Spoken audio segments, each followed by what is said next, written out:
loolu lay gon dinaa ci ñëwaat ak yow parce que mbir mi tàmbali na mais am na ay résistance yu ci am on verra comment nan la ci pouvoir nar a taxawee alors Pa Amadou est-ce que comprendre nga démarche su groupe parlementaire Takku Wallu dans un premier temps ci benn conférence de presse Aïssata Tall Sall wax na clairement que ni commission ad hoc bi may ñu leen possibilité ñu mën a défendre seen client su ma ko mënee tuddee noonu je mets des guillemets parce que joxuñu leen le dossier d'accusation beneen bi tey ñu ñëw ñu buddee salle bi ñuy voté fekku leen fa est-ce que comprendre nga seen démarche.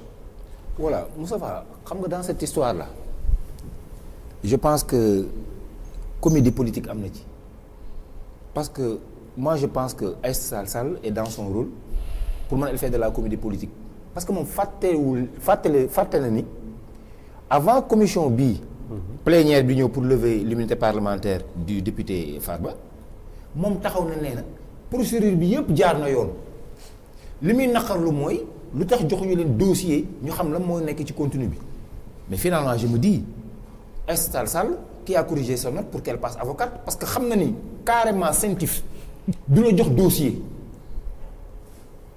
CENTIF du jox sax président de la République dossier. oui sauf que là c'est pas du droit CENTIF moom waa parquet financier bi ñoom ñu demandé ñu lever immunité wu Farba Ngom donc ñoom ñoo saisir le ministre de la justice li Aïssata Tall Sall wax mooy daf leen war a jox le dossier ñu gis ko. xam nga moom. oui maanaam boo xoolee comme li ñuy wax ay xale yu jigéen yuy tëb pelaal yi dafa sauté case parce que moom li mu tëb mooy foofu àgguñ fa.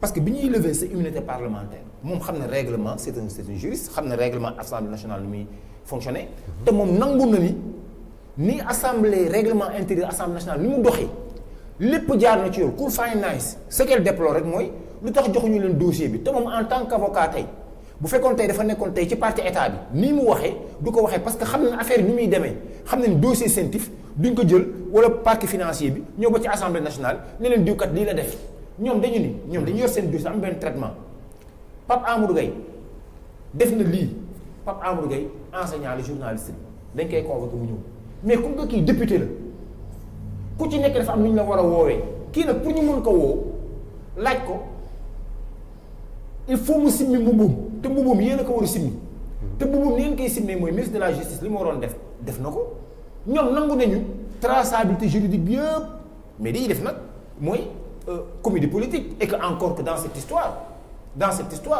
il y a combien de Sénégalais yoo xam ne arrêté nañ leen kenn déggul seen ay mbokk mas nga dem seeraas jënd nga xar seeraas mais jënd goo bëy de non mas nga fekk fi ñuy waxaale bëy déedéet ñi comme ay bëy ñuy waxaale c'est comédie politique la Abdoulaye est-ce que mën nañu jàpp ne droit wu kii yëpp la ñu respecté droit wu Farba yëpp la ñu respecté su fekkee ne Pa Amadou Gaye nee na état bi yëpp la assemblée teg ci yoon mais sauf que ñi ko war a défendre fañ ko war a défendre mooy devant la commission ad hoc loolu état boobu mënu ko moom Farba parce que Aïssata Tall Sall également mënu ko parce que nee na yorul dossier bu mën a tax mën a défendre est-ce que dans ce cas-là mën nañu wax ne les droits de Farba ont été respectés. oui en 30 secondes avec ta permission. allez-y yóbbante. allez-y te damay ragal Pa Moussa bokk ci parce que dafa bari kër Dakar. Monsieur le ministre est là.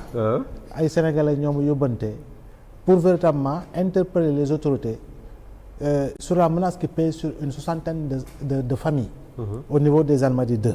Almadies 2 waaw yoo xam ne du jour au lendemain ñu ngi leen di menacer ñëw toj seeni ay kër parce que ñu am benn litige ak Mbackiyou Faye moo kee moom dëgg wala kee amul dëgg du man may àtte loolu mais je pense que ñi fa dëkk depuis plus de 10 ans dans cette zone là nga xëy ñu andi la ay këyit naan la xawma domaine nee na lii kee na la lee jàpp naa ne nag il faut quand même que autorités yi saisiru dossier boobu sinon une soixantaine de familles sénégalaises risquent véritablement de se retrouver dans la rue te effectivement ñëw toj kër moo siy topp daal. c'est bien autorités yi dégg ko. voilà donc loolu yóbbante la woon. jërëjëf leneen li mooy Moustapha man si sama gis-gis ak li nga xam ne xew na te ñëpp ràññee ko gisuma kenn ko jooytu vice de procédure si li nga xam ne mooy lever immunité parlementaire du député Farba. waaw dégguma vice de procédure. dégguma ko kenn wax ko kenn jooytuwul vice de procédure de la saisine de l'Assemblée par le garde des Sceaux si conférence des présidents.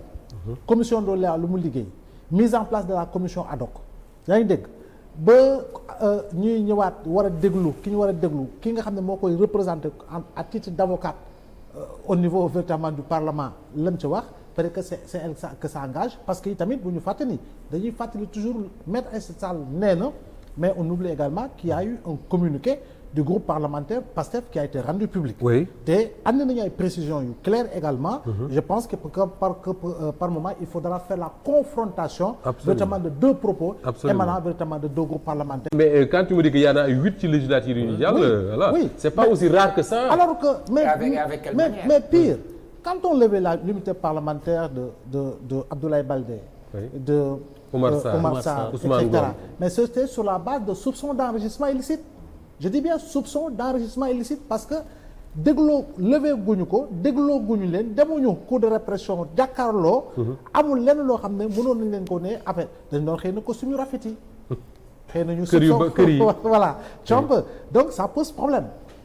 boo ñëwee si yeneen ñu si levé ba si yegg si Khalifa Ababacar Sall je dis encore une fois c'est là où on sentait des procédures de levée d'immunité parlementaire qui ont été escamotées. Très sincèrement.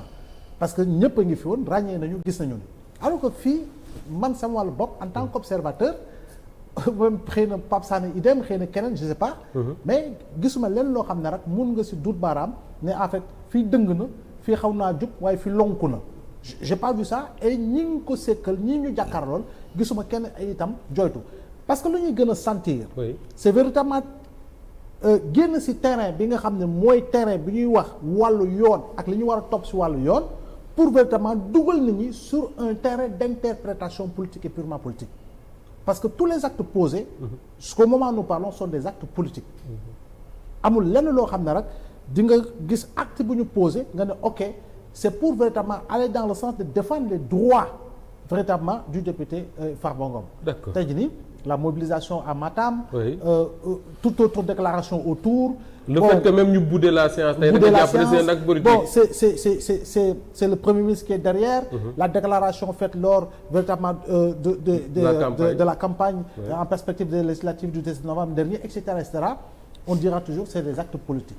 Mais je dis encore une fois foofu la ñu bëgg embarquer alors qu'en réalité.